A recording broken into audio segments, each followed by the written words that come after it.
Hello, this is Talk for Glory, episode 111. Yes, this is episode 111. We are about a couple hours away from probably one of my favorite matches of the New Japan Cup.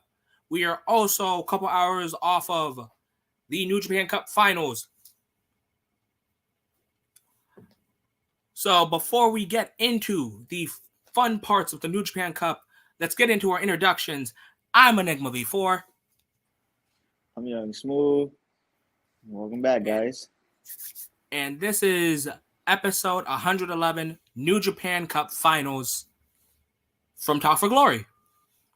For you guys that don't know who was in the finals this year, the biggest New Japan Cup tournament ever.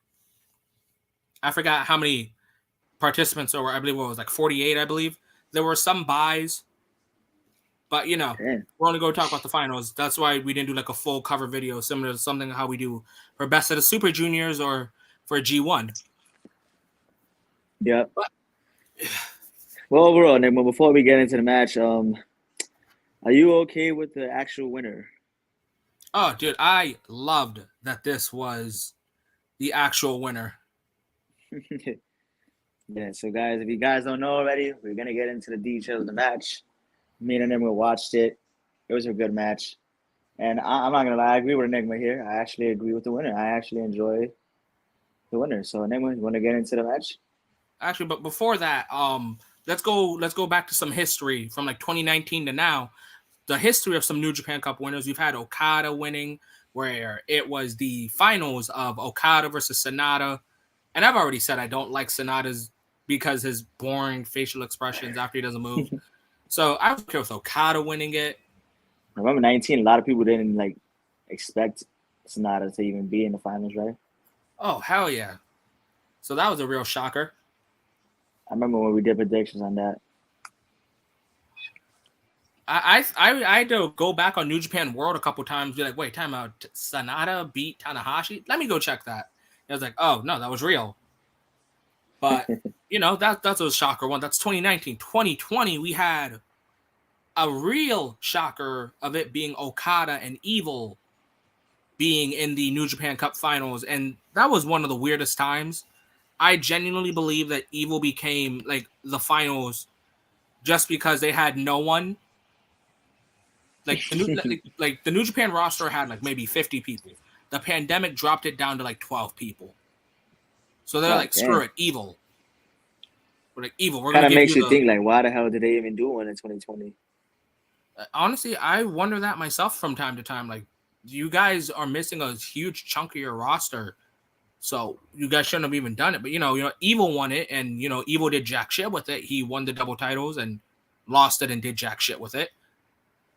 2021 was the Dragon Shingo Takagi that was freshly off of a never title loss to Tanahashi.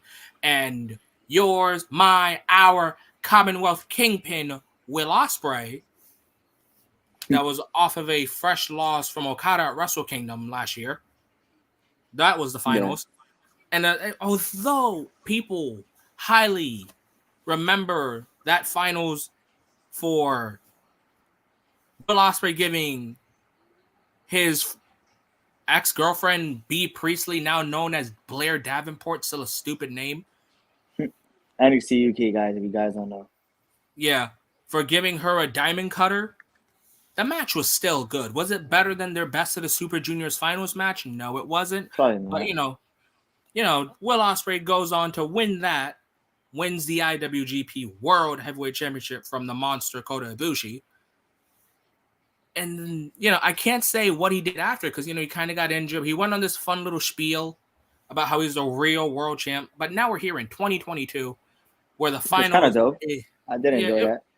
Yeah, it really was. It was a good feeling. But, 2022 is the year of double champs. Sammy and Cody, Bandito and Jonathan Grisham, Will Ospreay and Okada or Shingo. The tribal chief, Roman Reigns. No, that's not double champ. No one else is claiming to be Universal Champion. I mean, it's technically it's a unification match, though. That's what No, those were. I'm talking about people that were like, say, "Oh, I'm the real blah blah blah champ," like with Oh, Sammy like and that. Cody. Yeah, Okay. yeah, I think Sammy you're and talking about Cody like TNT, unification title match. ROH. No, there was no unifications. But yeah, so we've had that, and now we're here in 2022 with the New Japan Cup finals being El Ingobernable, Tetsuya Naito, and Vegan Techers, the man that'll save us some warm beer, Zack Sabre Jr., both former New Japan Cup winners. Wait, actually, yeah, I Yeah. believe Naito won 2016 and Zack won 2018. So, two former New Yeah. Japan Cup winners. Yep. And if you guys don't notice, Zack Sabre Jr. was the first ever British-born New Japan Cup winner in history. Yep, first ever. Will Ospreay was the second. Back in 2018 when he did it the first time. And Yes, now and he's done I it. believe the finals there was Tanahashi. Oh, shoot. Think about it, Nigma. He did it twice in 4 years. Yeah, I actually thought that he would probably do it again in 5 years. That's actually good, though, if you think about it, 2 and 4. Not too long of a wait. Yeah, that's dope. That's something I would like on my resume. Yeah. 2 New Japan Cups on my resume in 4 years. Let's get into the match for a bit. Smooth, what was one of your favorite moments in this? For me, I like the pace of the match, to be honest. For me, I like how well controlled most of the match. I feel like he controls the pace. Like he does. I mean, Zack. Zack, he always controls everything, huh? Wrong British guy. Yeah, I know. I got confused because we were just talking about it. Yeah. But yeah, Zack Sabre Jr. I actually enjoyed how he controls most of the match, like he does in all his matches. Majority of them, right? Yeah, like he has really good limb control. Yeah, exactly. So I would have to say a spot here I liked was probably the shit. What was that spot? Was it a submission hold? Wait. Yeah, I think it was. Wait, yeah, the submission hold with the neck. He did something with the neck. Oh, I know what you're talking about. I believe it's the napalm death. Yeah, there you go. And that looks like so brutal to me. The way Zack puts an effort into his submissions to make it look so realistic. Yeah, you could tell that's honestly a painful move. So that was one of my favorite spots. That's one of them. How about you? One of my favorite spots was actually, I believe, like the first opening 5 or 6 minutes, where Zack tries to put Naito in about like three different submissions, and he does this thing that he did with Tanahashi in 2019, I believe. It was for the Red Pro British Heavyweight title where Tanahashi and Zack fought, and Zack put Tanahashi in the abdominal stretch, right? Yeah. And he just fell, which forms a pinfall position. And I thought, oh, he did that. I thought like it would be like fast, and you never think in the first 5 minutes you're gonna get like two or three near falls, where it's like 1, 2, and then it's like 2.9. But like Zack had like 5 near falls in the first 5 minutes. Yeah, I was actually saying that. Like, damn, he actually was going pretty quick, right? Yeah, like the noodle man, the man made of spaghetti, the slippery one. Like there's so many nicknames to Zack, but just pure wrestler needs to be one of those things. Guys, for those of you who probably don't know about Zack Sabre Jr., I suggest you guys go and watch him. He is top 5 definitely technical wrestlers in wrestling today. Well, one of the things I personally enjoy watching about Zack, and I don't think a lot of people realize this, that while you're watching these holds, Zack does these holds, these submissions, Zack doesn't really do uppercuts, chops, or punches until 10 minutes into the match. Like, you will be like, oh, wait, that was the first punch. So it's kind of like he's kind of like trying to tie you out with all these submissions, right? Yeah. It's part of the game plan, I guess. I'm guessing. Yeah, like, I highly enjoy Zack's matches. I know a lot of people tend to say, like, what's this, what's that, when it comes to, like, the submission holds. And here's the thing I like about New Japan, where it's, like, a mixture of your athletics, which is like the junior heavyweights, your strong style guys, which is like the never division, like Ishii and Goto, Shibata, like people like that. And then there's like Zack, who are just pure submission. Yeah, like rare strikers, but strong holders. Yeah. I mean, I genuinely always say that Zack. What's up? Huh? Do you think Zack right now is the best technical wrestler in the world? Honestly, yes. I've been saying he's been the best since 2019. I agree, because the dude has multiple ways to beat you. If you look at his arsenal, he got a lot in the bag.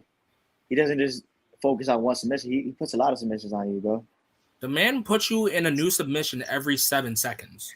From what the commentators were saying, Kevin Kelly was praising one of Zack's submissions where he's just like, wow, Zack will really put you in a new submission every 7 seconds, and he knows how to transition. He knows how to limb target. He knows where your weakness is. He knows where you're cocky. And a lot of wrestlers do think that they can out-mat wrestle Zack Sabre Jr. We've seen it with Okada, Naito, Ibushi, Great Okan, Shingo. Especially if you're not a great tech wrestler.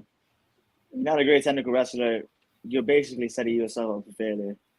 Oh, hell yeah. Like, I remember watching recently Great Okan versus, well, not Great Okan, because he keeps fucking losing. Okan versus Zack Sabre Jr. in the New Japan Cup. And, the Okan is kind of big, but he can technical wrestle. But that's more Zack's strong suit as well, because, he's slippery. He's really skinny. He's quick. Yeah. So it's not a mismatch for someone like that. Sonata is a perfect example, which I believe Sonata is Zack is the only guy to make Sonata actually have emotion. That's crazy. But I actually think Zack, yeah. No, you go first. So. I actually think Zack is the best technical wrestler today. Yeah, like I would love to see a lot of people just face Zack in pure wrestling, no hits or anything like that. I believe it's called UWF rules, where it's you get three rope breaks, and the only ways to win is by knockout or tap out. Mm-hmm. I would like to see that one day. That'd be pretty dope, like submission match, kinda, right?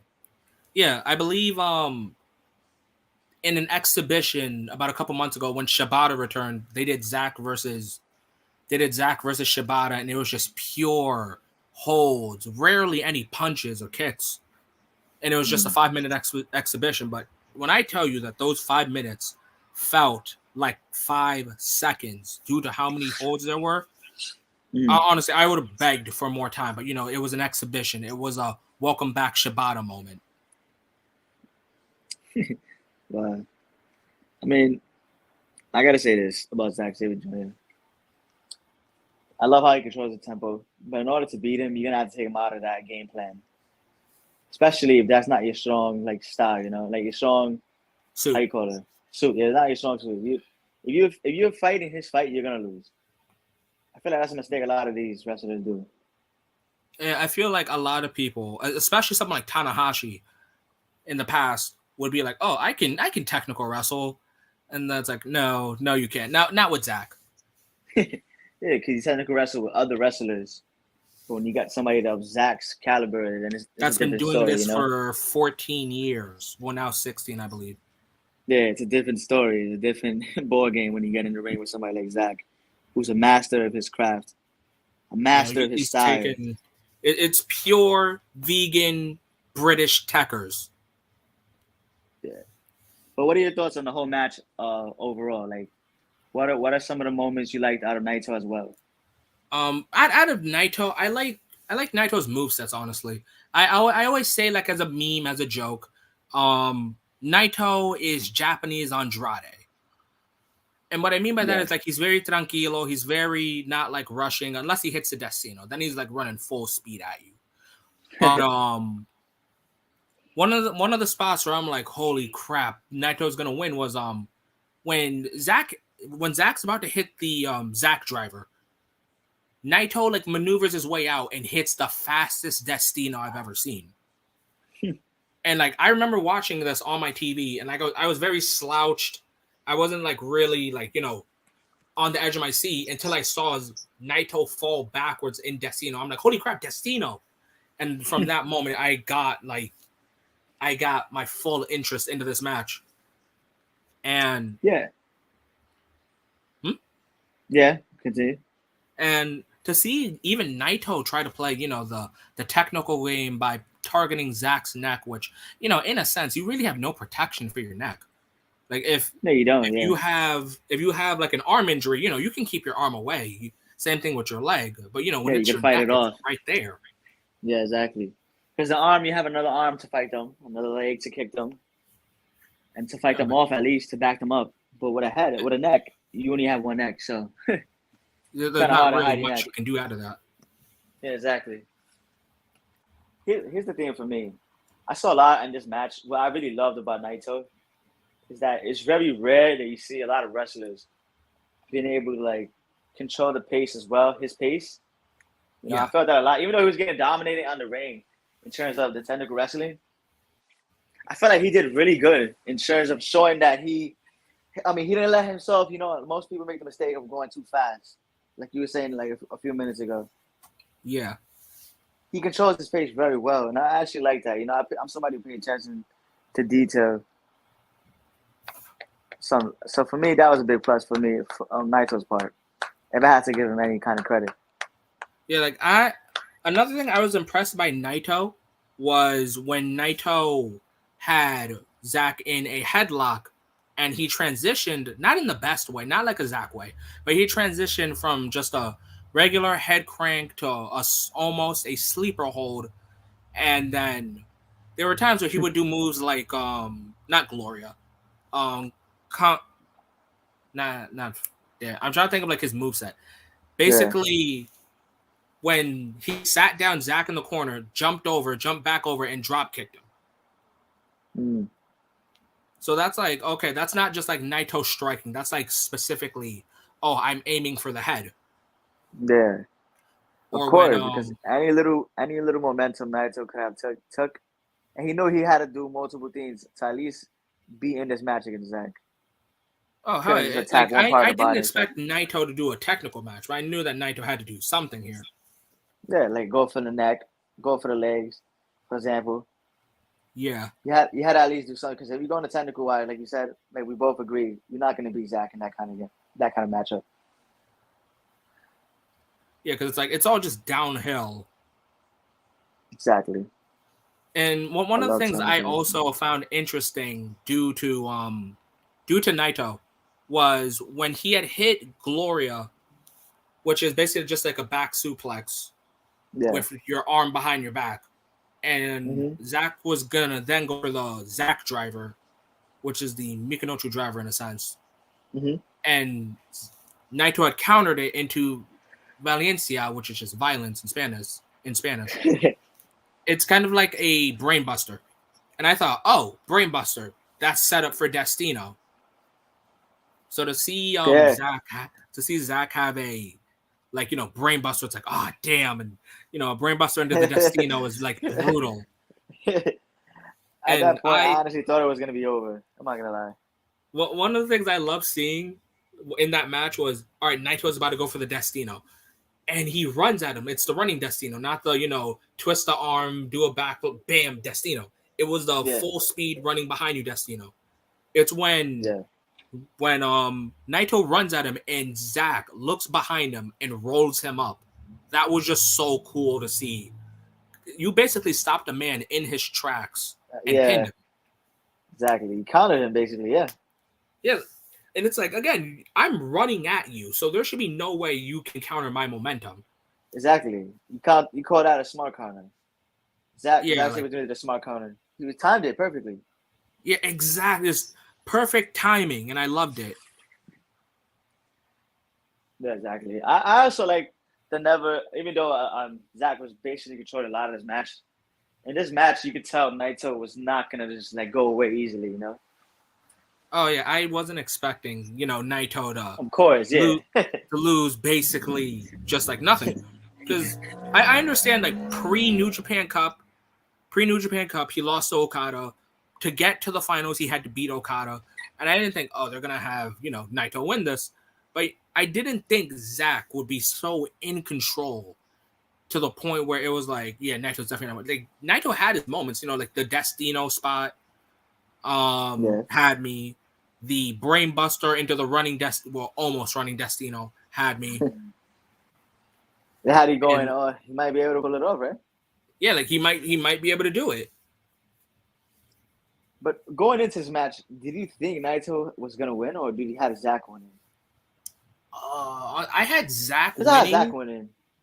I had Zack winning because I thought, okay, they're not gonna give us Naito Okada 3 times in the past 3 months. Yeah, exactly. That would be too much. Yeah, that'd be too much too soon. It'll be like Kota Ibushi and Naito in 2019, where they It'll gave be us every Monday Night Raw episode, basically. Yeah, pretty much rematch after rematch. But yeah, it would be something like that. So I'm like, okay, you know what? They're not going to do that. But then I thought about it more. It's like, wait a minute. What if they do that and then they aren't in the same block in G1? So, 10% of me thought, Naito might win. But then I realized, wait a minute. Zack has been doing nothing but tag team action for the past 2 years. Yeah. And I feel like this is the way to go back into the main title picture, right? For Zack. Hell yeah. SabreJr. Yeah, like this was how Zack is supposed to get back into singles action. I love Dangerous Tekkers. Taichi is doing pretty good with Zack. I did not think Dangerous Tekkers would be a great tag team, honestly. I thought, fuck it, we're just gonna get Taichi and Zack, Lance Archer and Suzuki, and that's World Tag League. That's whatever. That's fine. But then, for them to then later form more of a tag team and eventually beat GOD for the tag title. No, it wasn't GOD. It was Golden Ace, which was Kota Ibushi and Tanahashi through the pandemic. Yeah. And then kind of caught you by surprise, right? GOD. Yeah. The tag team? The fact that Taichi and Zack was tag team champions, which, fun fact, Zack Sabre Jr.'s first ever IWGP Gold is the tag titles. Oh, wow. Well, now look, you got another thing on his mind now. Yeah, so most people before I even go further on Zack, I was surprised in this match that Zack didn't tap out Naito. The fact that we got him finishing it with the Zack driver, yeah, like the running, not running, yeah, the running when he runs at wait, pretty sure there's an ambulance passing through you. Who? There's an ambulance passing right through you. Wait, music. There we go. Wait, guys, we're going to let that ambulance pass by, then we're going to talk.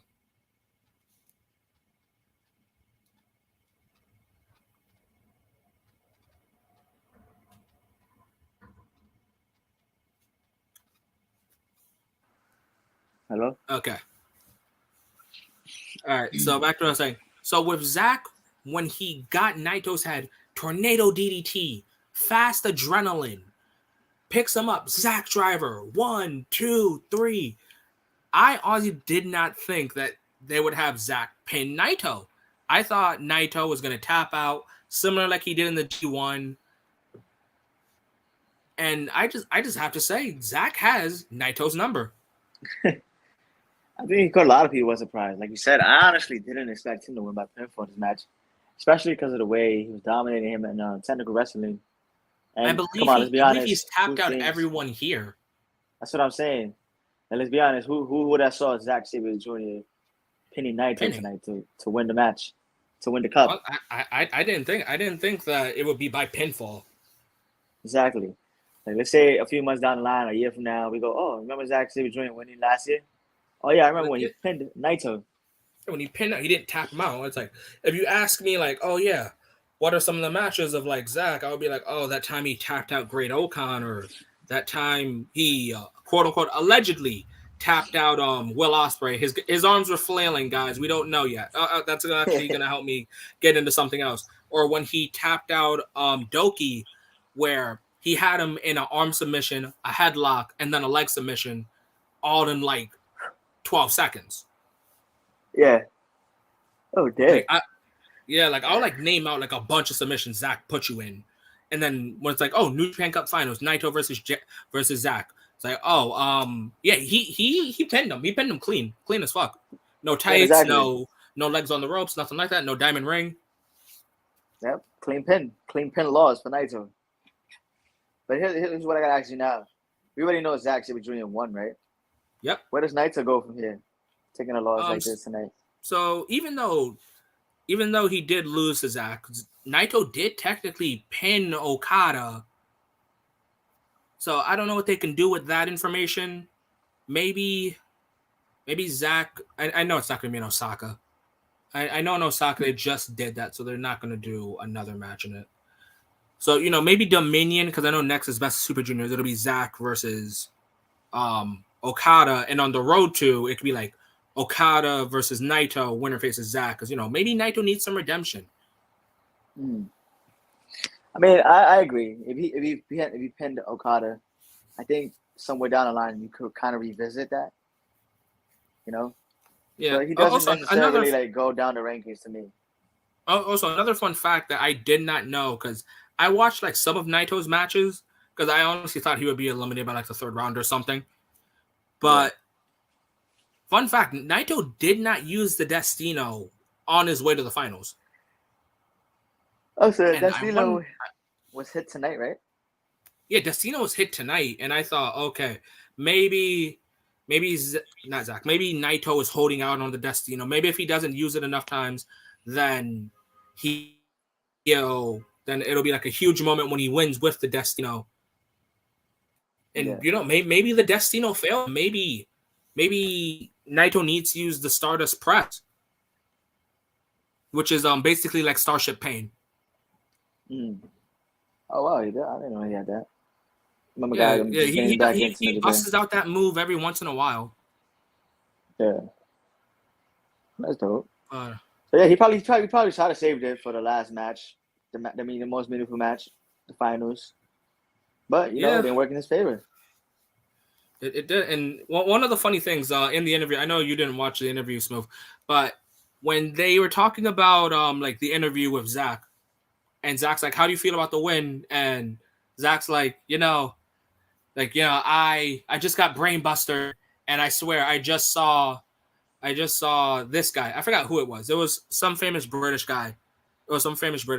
He was like, "Hey man, what are you doing?" It's like, "Oh, I'm playing tennis. Tennis with who? Tennis with Prince. Prince is dead. Rest in peace." So like Zack's like having this like inner monologue, and he's just like, "Dude, what do I do? I just got brainbusted." He's like, "Dude, use the techers, which is British for technique, also known as submissions." And then he's just like, "But dude, I've been doing that." He's like, "You know what? Hit him with the Zack driver." He's like, "Okay, I got it." And then tornado DDT, Zack driver, 1, 2, 3. It's like, I did it. I mean, I'm not lying. I'm very happy for Zack Sabre Jr. Dude, I'm really happy. I was scared that they would leave him in the tag division with Taichi. No, because you gotta remember, he had a lot of momentum for him. A lot of people was hoping he'd get out of the tag division, like you yourself. So in a way, tonight with this win shows like, all right, now I'm gonna be able to step out of the tag team division now. And now I'm gonna be able to compete now for the IWGP World Title. Let's talk about that now. Now that he's the winner of the Cup, the Japan Cup, do you think Zack Sabre Jr. will be able to pull it off? Do you think he can win the world title? Honestly, I do think so. I believe that Zack Sabre Jr. can beat Kazuchika Okada, and this will lead into something I have been thinking about since Will Ospreay got robbed. And I'll admit, guys, I'm a little biased towards Will Ospreay right now, but this is what I want. I want Will Ospreay versus Zack Sabre Jr. for the IWGP World Heavyweight Championship and the Rev Pro British Heavyweight Championship. So a title versus title match. Yep, it'll be the first time that the IWGP title has been defended against two British people. Wow. Oh, hold on, guys. So, with Zack being the newly crowned IWGP World Champion, which I'm hoping so, and, Will Ospreay being the longest reigning Rev Pro British Heavyweight Champion, maybe down the line we can get our vegan techers, our savior of warm beer versus yours, mine, our Commonwealth Kingpin, Will Ospreay, in a title versus title match, Rev Pro British Heavyweight Title, IWGP World Heavyweight Championship.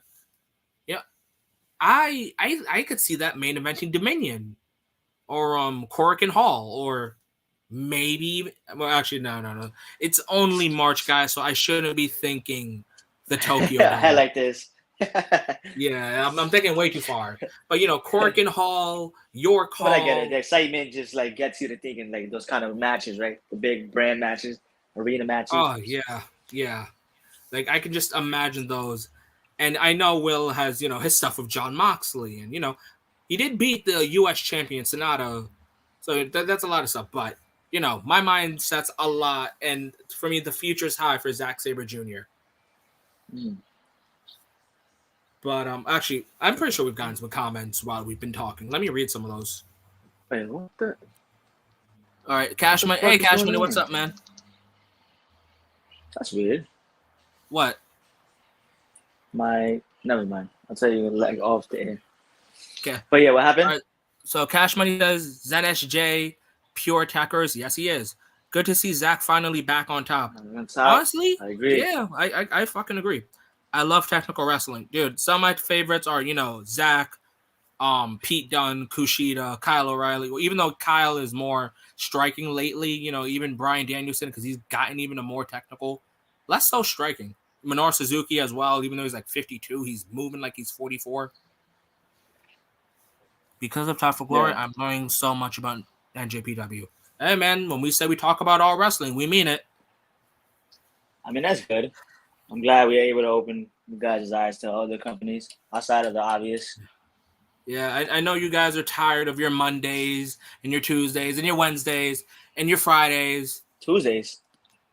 NXT. What's on Tuesday? Oh.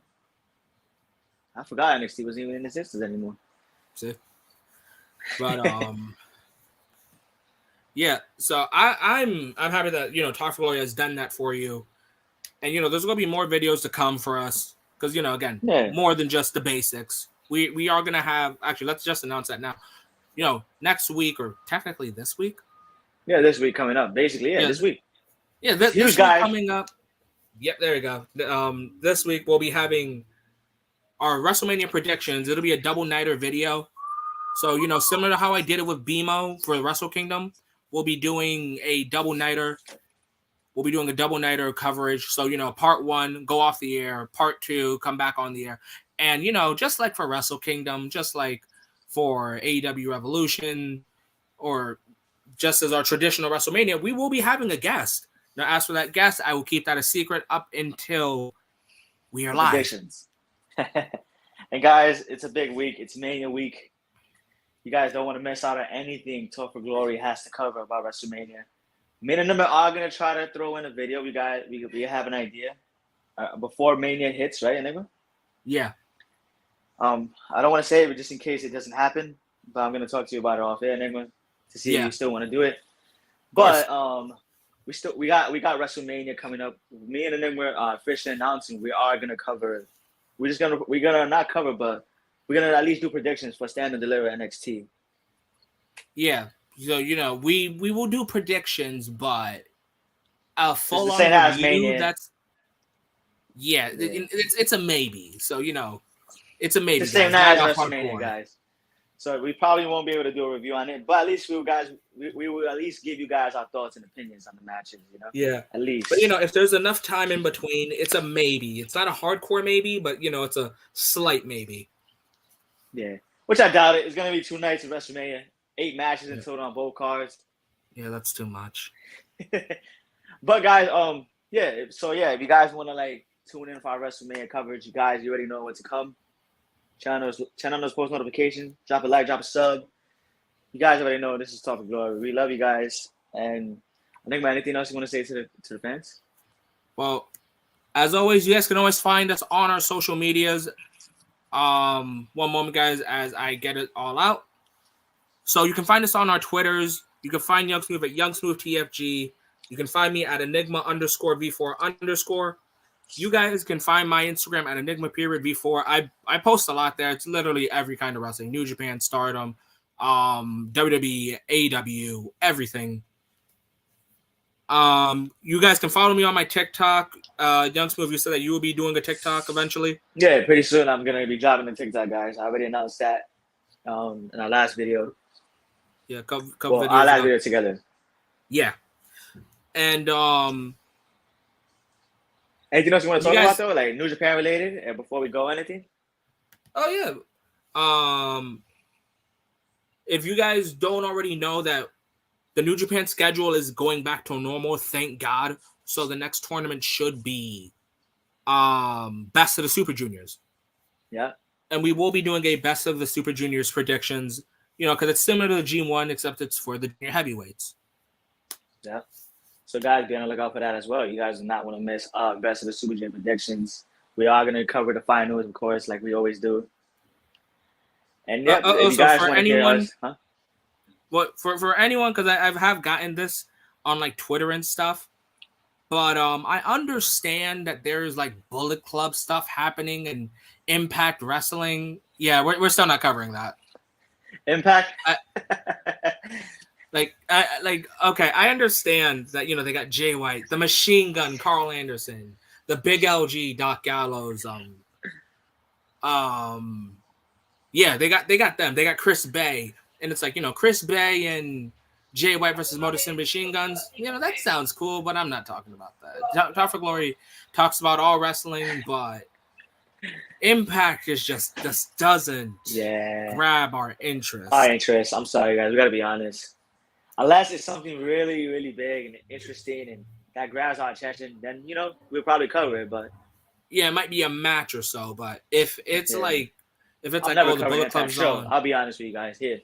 For me, yeah, a show is a hard maybe. From Smooth, you guys probably won't even see me in an Impact show. A match, maybe I'll be open to it. Yeah, but yeah. So I just had to cover that one because I have gotten like some DMs about that on TikTok and Twitter. Yeah, if you guys got a match in general, just let us know. We'll probably cover it for you guys. If you guys really want to see it, then hey, I'll be open to covering it. But Enigma, I want to tell you this as well for the fans. For the people that don't know, RH is back this week as well on Friday. What Super Card of Honor? Yeah, Super Card of Honor. So if you guys don't know about that as well, tune in for that too. It's a big busy weekend. If you guys want to watch more wrestling, you got that as well coming in the WrestleMania weekend on Friday. This is another maybe, but we might maybe cover FTR versus the Briscoes. Yeah, that's the only match that's getting covered. Expect that to be probably after Mania. Yeah, because it's a big week where we're just covering so much stuff. This is the best week, guys. If you guys are wrestling fans, it's the best week for your content, especially here on TFG. We're gonna be here for you guys regardless. WrestleMania. Last year we missed, right, Nigma? We wasn't here last year for Mania. Yeah, we didn't cover that. Yeah, but guys, we're back this year with Mania. And why not be here back for Dallas? We got the whole entire crowd, not 25%. A lot of things you guys don't want to miss that we're gonna say for you guys for the predictions. So stay tuned. Yeah. But is that everything, Jeff Smooth? Yeah, I got everything. For me. Okay, so all right, then I think I got everything too. For at least now. I understand that Stardom's World Climax happened last night, night 2. Similar to the predictions I did, I will be doing. Well, actually, I won't say I will be. I might just do both shows in one shot as long as I'm not going like past an hour or so. So expect that. Like I said in the Stardom video, guys, I understand that I've been doing a lot of videos myself, but Talk for Glory isn't mine, and it's not the Young Smooth. It's both of ours. So despite seeing both of us, one of us on majority and the other on the other, it's still just a group thing, guys. Yeah. I just have to be honest with you guys. I have to get interest in those other promotions, which I'm probably going to start. It's one step at a time. Start taking little baby steps towards them, But hopefully pretty soon I'll be able to invest myself into them and I could be here with them for some of those other promotions. All right. But again, guys, thank you guys for hearing us out. You guys want to hear us on our social medias again? Young Smooth TFG, Enigma _V4 _. Enigma Period V4 for my Instagram. My TikTok, same thing, Enigma Period V4. And thank you guys so much. I'm Enigma V4. Young Smooth, and I hope you guys have a great night.